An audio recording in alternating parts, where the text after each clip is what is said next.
여러분 반갑습니다. 우리 시대 우리 지역의 핫 이슈를 속 시원하게 풀어보는 이슈토크의 노정렬입니다. 노사의 막판 합의로 우려했던 대규모 버스 운행 중단 사태는 없었지만 이제 겨우 한 고비를 넘긴 겁니다.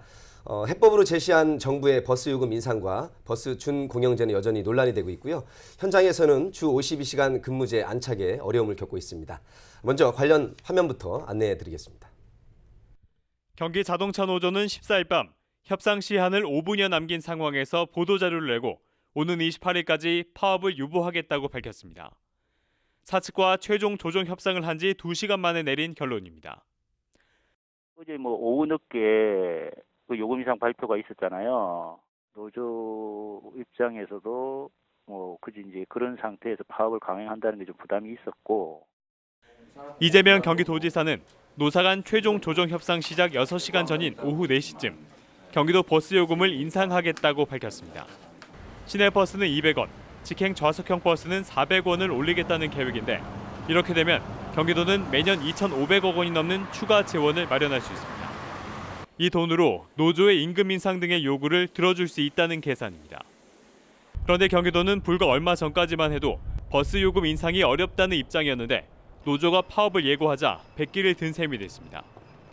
최악의 상황은 피했지만 세금으로 고비를 넘겼다는 비판은 피할 수 없어 보입니다. 이 버스 파업이나 내지는 이런 부분들이 그러니까 겉으로 보이기에는 노정 갈등처럼 보이지만 사실은 그 사이에 시민들에게 어떻게 부담을 지우는가라고 하는 방식으로 합의가 되는 게 아닌가 의심이 들 수밖에 없죠. 갈등의 불씨도 여전히 남아 있습니다. 노조가 파업을 유보했을 뿐 철회 입장을 밝힌 건 아니기 때문입니다. 노조는 정부와 경기도가 버스기사 근로조건 개선안을 다음 달까지 내놓지 않으면 파업을 실행하겠다고 강조했습니다. 또 경기 시내버스 업체 노사가 현재 임금 협상을 진행 중인 가운데 협상이 결렬되면 파업의 목소리는 더 커질 수밖에 없습니다. 헬로티비 뉴스 이지훈입니다. 네, 계속 A 주시에서 저희가 관심을 가져야 할 사안인데요. 무엇보다도 사회적인 공감대와 해법을 모색해 볼 때가 됐습니다. 함께 말씀을 나눠주실 두 분을 만나보시죠. 대원여객 노동조합 문재홍 부위원장과 함께합니다. 어서 오십시오. 반갑습니다. 유정훈 변호사 함께합니다. 반갑습니다. 저는 BMW 많이 탑니다. 버스, 그다음에 지하철, 그리고 걷기를 많이 하는데 유 변호사님 버스 좀 타세요? 버스를 많이 타죠. 많이 타요? 네, 운전도 하시고. 네, 그렇습니다. 예, 우리 문 부위원장님은 실제 버스를 네, 모시는 건가요? 운행을 하고 있습니다. 그러시군요. 현재 근무를 하고 있고요. 이번 버스 사태가 그 유명한 주 52시간 근무제가 시행된다 할 때부터 이런 문제가 발생할 수도 있겠다 이런 조짐이 있다고 볼 수 있을까요? 그건 예견됐다고 봅니다. 예. 제가 노동법이 바뀐 지 꽤 오래됐고 이미 우리가 이제 올해 7월부터 주 50시간이 시행되기로 운수업자가 됐었는데 예. 정부의 안일한 어떤 태도나 그리고 또 사측의 안일한 태도 때문에 이런 건 예견됐다고 저는 분명히 보고 있습니다. 지금 저 정부와 사측이 아니란 태도라고 말씀하셨는데 네. 가장 문제가 되게 느껴졌던 점은 어떤 것인가요? 그 서로의 어떤 그 이익이라고 저는 생각합니다. 예. 왜냐하면 지금 그 버스 업계들이 보면 상당히 어떤 그 경영이 낙후가 됐잖아요. 이런 부분들이 그 어떤 세금으로 충당을 하려고 하고 또 정부는 또 그런 부분들을 좀 약간 등한시하면서 자꾸 떠밀기식으로 하다 보니까 그런 예. 문제들이 계속 발생되는 거고요. 이건 그럼- 항상 저희가 퍼포먼스 하는 것처럼 계속 해년마다 이렇게 반복이 되고 있어요. 지금. 예. 예. 특히 올해는 좀 노동법이 바뀌고 나서 좀 더 심해지고 사회 이슈화가 됐지만 이런 부분들이 좀 더 선진화돼서 빨리 이렇게 우리 국민들한테 이렇게 이런 모습을 보이지 않는 방법을 좀 예. 찾아줘야 된다고 봅니다. 걱정들 사실 마음을 많이 졸였습니다. 네. 다행히 일단락된 거지 지금 해결이 된 것은 아니고요. 그렇죠. 대규모 버스 운행 사태가 예견이 되자 결국 경기도가 버스 요금을 올리기로 했습니다. 9월 경기도를 시작으로 충청과 세종, 경남도까지 올해 안에 버스 요금을 올리기로 했는데 이렇게 되면 버스 회사의 이익이 어느 정도로 올라가게 될 것으로 추정할 수 있을까요? 네, 경기도의 경우에는 시내버스는 200원, 예. 그리고 광역버스의 경우는 400원을 올리게 됐습니다. 결과적으로 버스 회사에게 한 해에 2,500억 원 가량의 그런 추가적인 수익이 발생할 것으로 예상되고 있습니다. 물론 예상치고 추정치긴 합니다. 네. 버스 요금 인상 현실적인 대안이었을까요? 버스 회사 입장에서는 뭐 최저임금 상승과 그리고 52시간 근로제로 인해서 추가적으로 발생하는 근로비, 그 결과적인 전체적인 인건비 상승이 있었다고밖에 볼 수는 없을 것 같습니다. 네. 뭐 결국 늘어난 인건비만큼 버스 요금을 올리는 것이 그거 외에는 뭐 다른 대안이 없었다라고 볼 수 있죠. 그렇지만 이런 상황이 뭐 하루 아침에 있었던 것도 아니고 또 몇 킬로씩 그 우회하면서 친인척이 운영하는 그런 충전소에서 연료를 충전하는 등 어떤 뭐 도덕적 해이가 많이 일어나고 있잖아요. 친인척이 운전하는 충전소로 몇 킬로 이렇게 우회 돌아가면서도 충전을 한다. 그렇죠. 그런 행태도 있었다. 어떻게 보면 뭐 일감 몰아주기 아니면은 뭐 그 일감을 몰아주면서 뭐 뒤로 뭐 어떤 백마진을 먹는 뭐 이런 행태도 있었다고 볼 수 있겠죠. 어허. 그래서 뭐 버스 회사 입장에서는 어떤 뭐 비용 절감을 하거나 경쟁력을 상승시키는 그런 일들을 하기보다는 예. 어떻게 보면은 버스 요금을 올리는 쉬운 선택 그리고 뭐 졸속으로 처리하는 느낌 뭐 이런 것들을 뭐 지울 수는 없는 거죠. 그러니까 전체적으로 올릴 수밖에 없는 요인은 분명히 존재하나 네. 그것만이 해법이었겠느냐. 그렇죠. 지금 쉽고 졸속인 것으로 보인다라고 이렇게 말씀하셨는데 우리 국민이 느끼기에도 올라갈 수밖에 없는 건 같은데 뭔가 찜찜한 느낌 이런 거거든요, 사실 부위원장님. 예, 그렇습니다. 뭐 저도 이게 현직에 이제 근무를 하고 있지만 사실은 그 버스 업계의 어떤 경영 그 마인드나 형태가 아직도 낙후가 됐고 뭔가 이렇게 좀 더 이렇게 선진화되지 않다 보니까 이런 부분들이 아마 그 자꾸 그 정부나 시민들한테 전가되는 것 같습니다. 예. 그래서 좀 더 좀 투명하고 좀 이렇게 뭔가 혁신적인 어떤 경영을 해서 그런 어떤 부분들이 우리 그 시민들한테 전가되지 않도록 예. 그 정부에서 좀 아무래도 견제를 하고 그런 하는 부분이 필요하다고 생각합니다. 예. 사실 200원 오르고 400원 오르는 것이 크다면 클 수도 있고 작다면 작을 수도 있는데 문제는 이제 국민들이 바라는 것은 노사 양측 또 정부 3주체가 각자 자기 역할을 제대로 좀 합리적으로 했느냐. 이때 수긍할 수 있을 때 그 정도는 내가 더 낼게. 이렇게 공감대가 형성이 될 텐데 그 부분이 이제 물음표로 지금 남고 있는 것 같습니다. 자, 파업의 불씨가 여전하다고 하는 이유가 주 52시간 근무제에 따른 이 버스회사 인력 충원 문제가 등장을 하는데 버스 기사들 임금이 상승한 효과가 나타나서 기존에 그래도 여유가 있는 사업장은 이미 하고도 있고요, 그죠? 예, 그렇죠. 네, 이게 이제 너무나 OECD 평균으로도 장시간 노동에 노출돼 있고 특히 이제 안전과 관련된 이 운전과 관련된 부분은 졸음운전이라든가 또 정비도 좀 잘 해보자 이런 의미에서 이제 주 52시간을 해보자는 취지로 지금 도입이 됐는데 이 실제 현실에서는 주 52시간의 이제 부작용으로 지금 말씀하신 대로 일시간을 조금 줄이면서 그 필요한 부분을 일자리를 나누자는 취지로 도입된 건데 이게 현실에서는 부작용이 있단 말이에요. 그렇죠.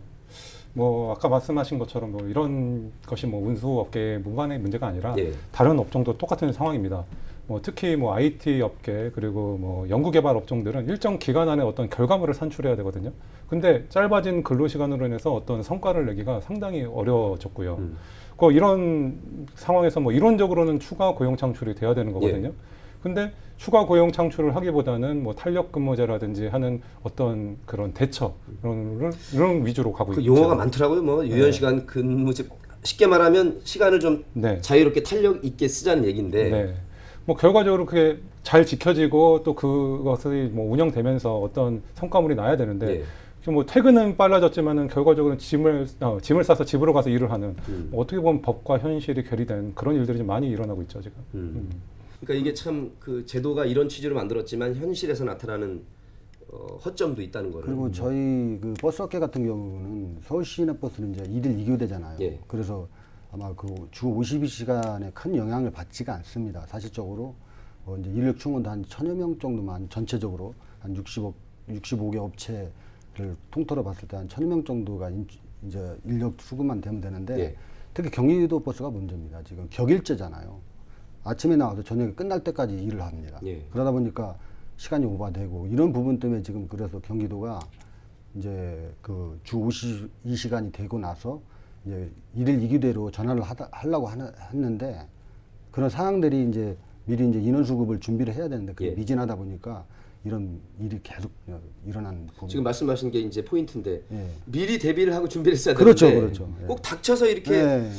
무슨 저 막장 드라마 하듯이 항상 퍼포먼스 이렇게 한다. 막판에 몰려서 그래서 이제 국민들이 그걸 뭐 당위성으로 이렇게 국민들한테 호도하고 예. 뭐 이런 부분들이 있습니다. 지금 이제 해법의 하나로도 제시되고 있지만 논란이 끊이지 않는 게 과연 버스 준공영제 앞에 준자가 붙습니다. 완전 공영제는 아니고요. 지자체가 이제 버스 회사의 적자분을 보전해 주겠다는 취지인데 이번에 이제 파업 철회까지 간 것은 이 버스 준공영제 카드가 결정적이었다 이런 해석도 많습니다. 김현미 국토교통부 장관도 경기도에 예를 들자면 교통연구원과 경기연구원이 공동으로 연구 용역을 추진하고 이 버스 준공영제를 통해서 파업을 막고 사태를 해결하겠다 이런 멘션이 있었는데요.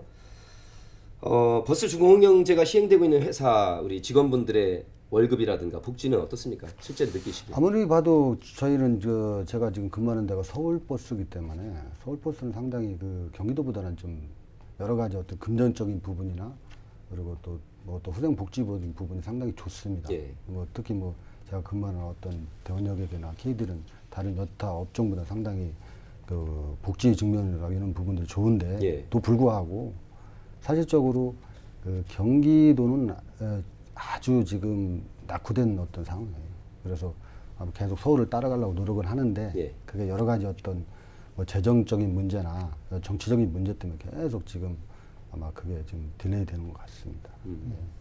어쨌든 준공영제를 하는 것은 그 일하는 분들의 처우를 개선하고 복지 향상에 도움이 되기 때문에 지금 하는 거 아니겠습니까? 네. 뭐 말씀하신 것처럼 어떤 준공영제가 시행되면서 뭐 근무 여건이 좀 좋아지고 또 급여도 인상됐던 것들은 뭐 사실입니다. 뭐 그렇지만은 실질적으로 그런 혜택들이 기사분들에게 다 들어가야 되는데 오히려 이런 준공영제로 인해서 배불리는 것은 사측이다라는 지적들이 좀 만만치 않게 나오거든요. 네. 그 지점 우리 국민들이 택시 문제 나왔을 때도 그 부분도 지적됐었어요. 네. 똑같습니다 거의. 너무 정부가 안일하게 대처한 것 아니냐와 또 노사 양측에게 합당한 대우가 이렇게 돌아가야 되는데 뭐 일부겠지만 사측의 배만 불린 것 아니냐 이런 이제 비판이 제기가 됐었는데 어떤 점 때문에 그런 얘기가 나오는 것일까요? 기본적으로 어쨌든 저기 서울 버스 회사 같은 경우에는 65개 업체 정도가 있거든요. 예. 그 중에 42개 업체가 이제 친인척 임원들이 좀 있고요. 아 그러면 전체는 3분의 2 가까이가 그렇죠. 친척이 임원으로 돼 있다. 네. 그리고 버스 회사 집안에서 태어났다는 이유만으로 어쨌든 뭐 출근도 하지 않고 고액의 연봉을 받아가는 뭐 어떻게 보면 횡령행위가 서슴치 않게 일어나고 있고요. 뭐 결과적으로 이런 뭐 어떤 세습 족벌, 뭐 이런 방만 경영, 불법 경영 이런 것들이 좀 더 문제가 좀 큰 것 같습니다. 우리가 저 일부 재벌들 문제 제기할 때 나왔던 용어들이 지금 네, 맞습니다. 버스업계 나오고 있습니다. 이게 버스업계도 뭐 예는 아닌 것 같습니다. 그렇군요. 좀 더 이렇게 뭔가 개선이 되지 않으면 우리 시민들이 안전하지 않을 거라고 봅니다. 그래도 준공영제 확대는 일반 기사분들 입장에서는 당연히 환영할 만한. 그럼요. 준공영제가 돼야만이 우리 버스 운수 노동자들은 나름대로 안전하고 편안하게 일을 할 수 있고 또 시민의 시민 서비스에 예. 기여할 수 있다고 생각이 됩니다. 자, 기사분들 입장에서는 환영하고 가야 될 방향인데 지금 도덕적 해인해지는 방만 경영 또 버스 업체 배만 불리는 그 지점은 분명히 개선이 돼야 될 것 같습니다. 네. 어떠세요? 근데 일반 국민들이 이제 어쨌든 국민들의 세금으로 여기에 보전이 되기 때문에 이것이 과연 합당한 방식이냐라고 항상 이제 의문은 제기하고 있습니다. 네.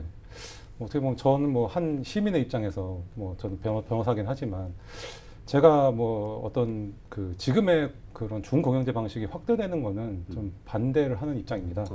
예, 뭐 사실 보조금 문제라는 거는 내가 어떻게 보면 버스 요금을 직접 낼 것이냐 아니면은 내가 낸 세금으로 간접적으로 낼 것이냐라는 어떻게 보면 조삼모사격인 부분도 있단 말이에요. 예. 뭐 준공영제가 긍정적인 부분이 있긴 하지만 현재 운영 방식으로 앞서 지적됐던 그런 버스 회사들의 기득권만 공고히 해주고 있고 또 어떤 뭐 경쟁 체제나 뭐 이런 부분들이 없기 때문에 전체적인 비용이 오히려 상승하는 그런 부분이 있단 말이죠. 그래서 우리가 그 고인물은 썩는다는 말 있지 않습니까? 그런 부분들을 좀 깊게 좀 생각해봐야 되지 않을까 생각이 듭니다. 그렇군요. 장점도 있지만 네. 현장에서 나타나는 나쁜 점들도 네. 지금 보이기 때문에 실제 버스 준공영제를 실시한 몇 년 사이에 드러난 문제들 또 네. 지적되는 게 있을까요?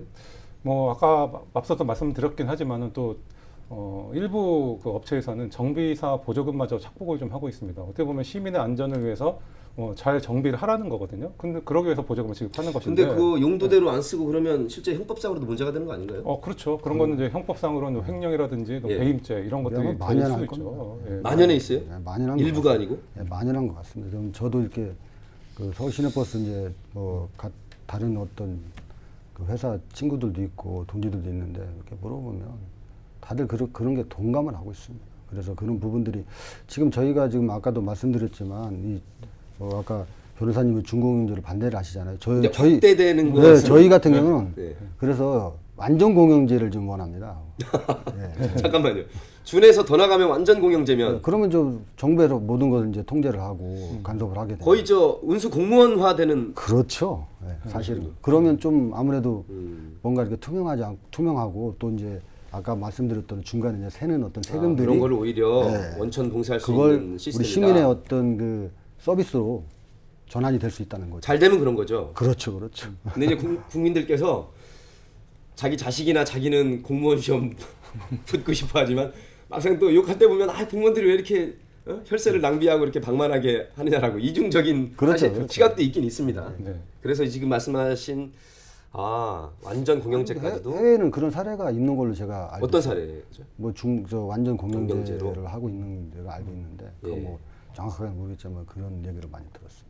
그 사측의 어떤 그 이익에만 국한이 된 것 같아요. 노선이든 뭐든 이런 부분들이 진짜 시민을 위한 노선이 아니라 어떤 이익을 위한 노선이 되면 안 된다는 거 봐요. 예. 이거 우리 공공성이 있잖아요. 그래서 버스는 그래서 그 시민들을 위해서 노선도 이렇게 정책이 펴져야지 어떤 이익을 위해서 노선이 정책이 피면 안 된다고 봅니다. 저는. 네, 제가 사실 저 BMW 할 때 버스와 메트로, 이 지하철 시민들의 발이기 때문에 실제로 거기서 수많은 이익을 추구할 필요도 없고 적절히 운영할 정도로 이윤이 남고 시민들한테 안전하고 가장 좋은 가격에 제공을 한다면 가장 합리적이고 이상적인 거 아니겠습니까? 그죠? 그렇죠. 그래서 이제 늘 공영제란 말도 나오고 보전의 문제가 등장을 하는데 지금 현실에서 지금 이 상황에서 보조금 지급을 관리 감독하는 합리적인 기구 시스템 어떻게 해야 될까요?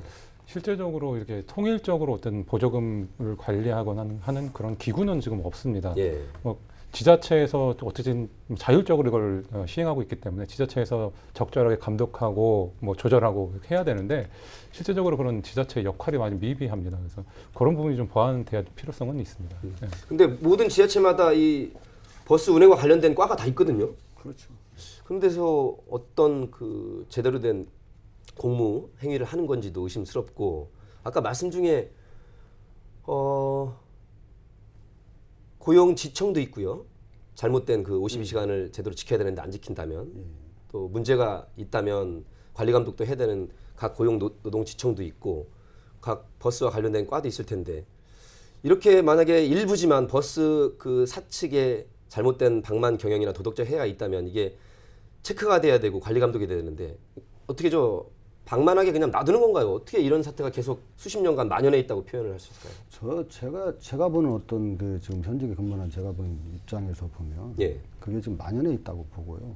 그리고 또 그런 부분들이 뭔가 정부에서 문제의식을 심각하게 느끼지를 못하는 것 같아요. 사실은 그게 실질적으로 우리 국민의 어떤 혈세로 지금 버스가 운영되고 있잖아요. 예. 거의. 근데 그럼에도 불구하고 어떤 견제 장치나 뭐 이런 부분들은 상당히 미흡하다고 봅니다. 좀 더 이렇게 좀 세밀하게 예. 그런 것들을 체크를 해서 우리 시민의 혈세가 낭비되지 않고 그 서비스가 우리 시민들에게 돌아가게끔 만들어줘야 되는. 그 정부의 역할이 참 상당히 중요하다고 봅니다. 네. 그 뭐 요즘엔 많이 약화됐다고 합니다만 한때 중앙 정부와 대기업의 저 정경유착 문제도 저희가 많이 제기하고 그랬는데 이것도 지자체 관련된 과나 노동 관련 그 지청이나 이 담당 공무원들하고 혹시 이 방만 경영을 그냥 그러려니 혹은 어쩔 수 없다라고 이렇게 그냥 치부해버리고 이렇게 지금 놔두고 있는 상태라고 볼 수 있을까요? 제가 봐서는 그 혜택하고 봅니다. 그래요? 예. 어허.